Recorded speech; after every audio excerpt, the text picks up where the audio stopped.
Assalamualaikum warahmatullahi wabarakatuh. Halo adik-adik semua, gimana nih kabarnya?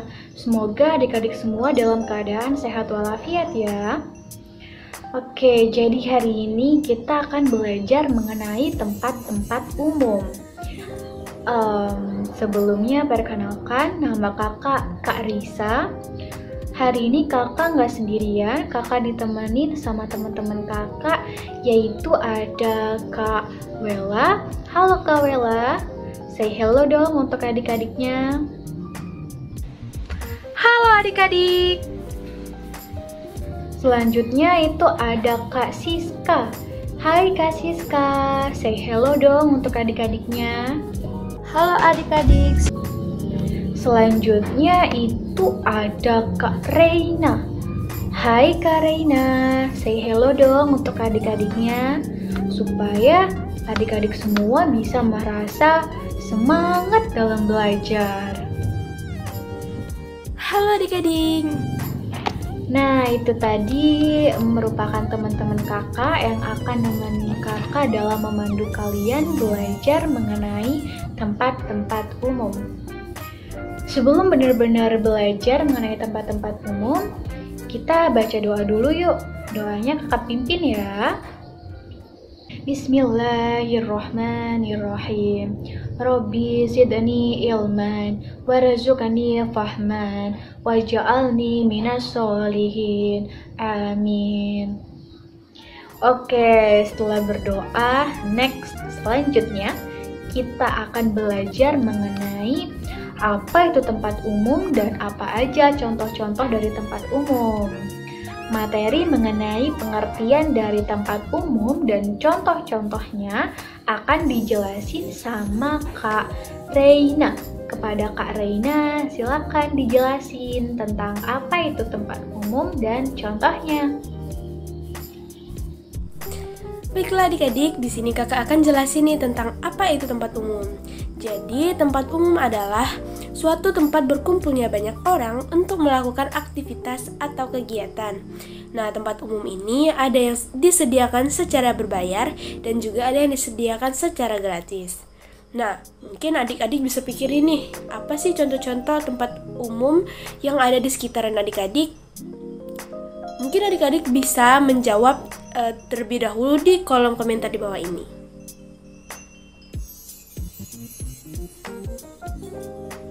Wah, jawabannya pasti bagus-bagus nih. Nah, mungkin di sini kakak akan sebutin juga nih beberapa contoh-contoh dari tempat umum itu. Jadi, yang pertama itu ada sekolah, terus ada rumah sakit, terus ada tempat perbelanjaan, ada tempat ibadah, ada tempat makan, perpustakaan, halte bus, dan lain sebagainya. Nah, mungkin sekian penjelasan dari kakak. Penjelasan selanjutnya akan disampaikan oleh kakak-kakak berikutnya. Baiklah, di sini Kak Wela akan menjelaskan mengenai sikap yang harus dilakukan ketika berada di tempat umum. Sikap-sikap yang harus kita lakukan ketika kita berada di tempat umum diantaranya, yang pertama, kita tidak boleh mengganggu orang lain yang ada di tempat umum tersebut. Misalnya, ketika adik-adik berada di tempat ibadah, adik-adik tidak boleh berteriak maupun lari-larian. Lalu yang kedua, kita harus menghormati orang lain dengan cara bersikap baik dan tidak mengejek orang lain tersebut. Yang ketiga, kita tidak boleh berbicara kotor dan kasar kepada orang lain. Maksudnya di sini, adik-adik harus bertutur kata yang baik dan sopan. Lalu yang keempat, kita harus menjaga fasilitas umum dengan baik dengan cara tidak merusak maupun mengotori tempat umum tersebut. Lalu yang kelima, mengucapkan maaf ketika kita melakukan kesalahan di tempat umum. Dan yang terakhir, yang keenam, kita harus menutup hidung maupun mulut ketika kita bersin dan batuk. Mungkin itu saja penjelasan dari kakak mengenai sikap yang harus dilakukan ketika berada di tempat umum. Semoga adik-adik dapat memahaminya dan dapat bermanfaat di kehidupan sehari-hari. Penjelasan selanjutnya mengenai simbol-simbol di tempat umum akan dijelaskan oleh rekan kakak. Kepada Kak Siska, dipersilahkan.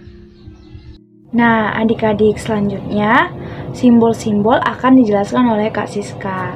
Jadi, kalau adik-adik tahu, kita belajar simbol-simbol itu supaya kita mengerti. Kalau kita pergi keluar, nanti adik-adik bisa melihat, oh, simbol ini begini nih. Nah, jadi hari ini kita akan mempelajari itu.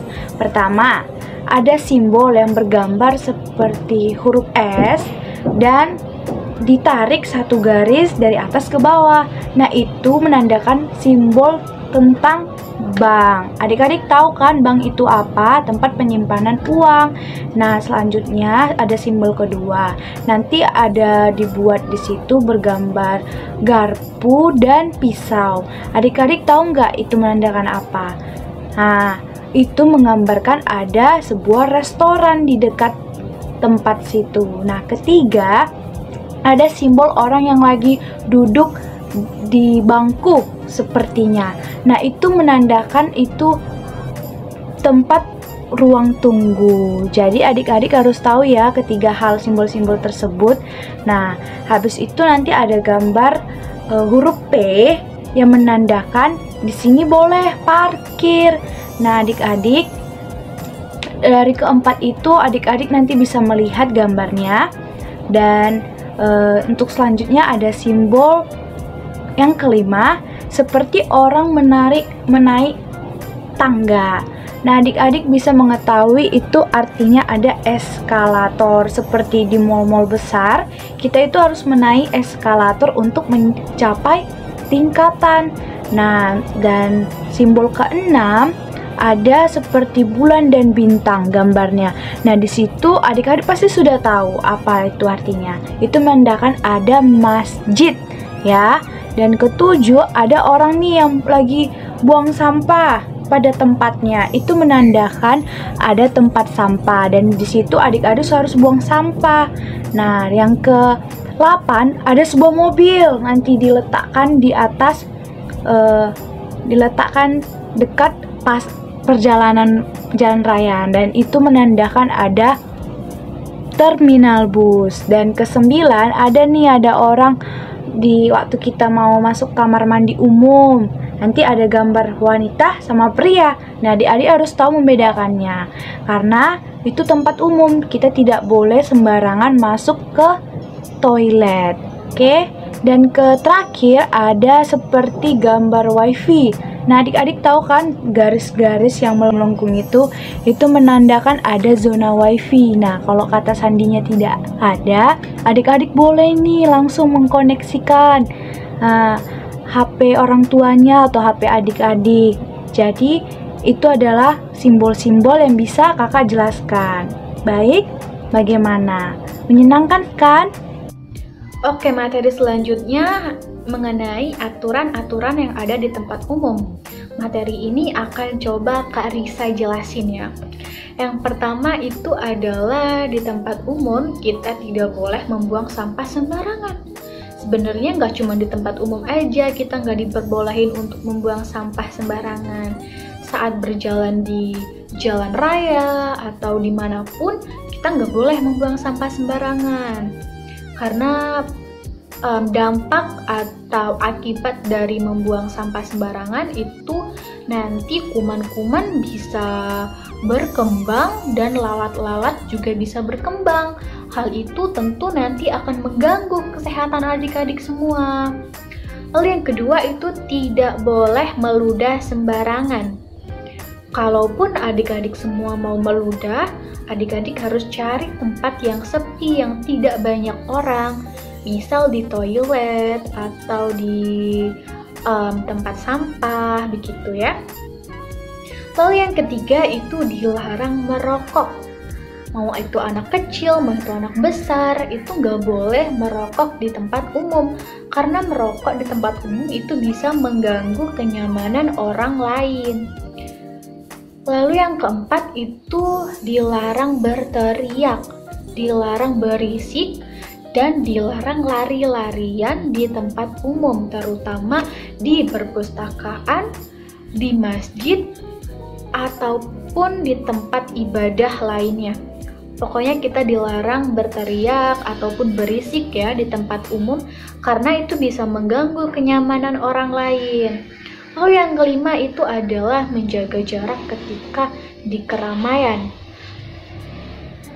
Menjaga jarak ketika di keramaian, terutama di masa pandemi ini, sangat dianjurkan ya, supaya kita bisa terhindar dari corona. Lalu yang keenam nih, yang terakhir, kita harus mencuci tangan dan memakai masker ketika hendak memasuki tempat umum. Di tempat umum itu kan banyak banget orang ya. Kalau kita nggak mencuci tangan dan tidak memakai masker, bisa-bisa nanti kita tertular penyakit corona. Adik-adik semua nggak mau kan terkena penyakit atau virus corona? Kalau adik-adik nggak mau kena corona, adik-adik harus rajin mencuci tangan dan memakai masker ya, mematuhi protokol kesehatan. Oke, demikianlah mengenai materi atau pembelajaran hari ini mengenai tempat-tempat umum. Oke, selanjutnya kita akan melakukan ice breaking yang akan dipimpin oleh Kak Wela. Halo Kak Wela.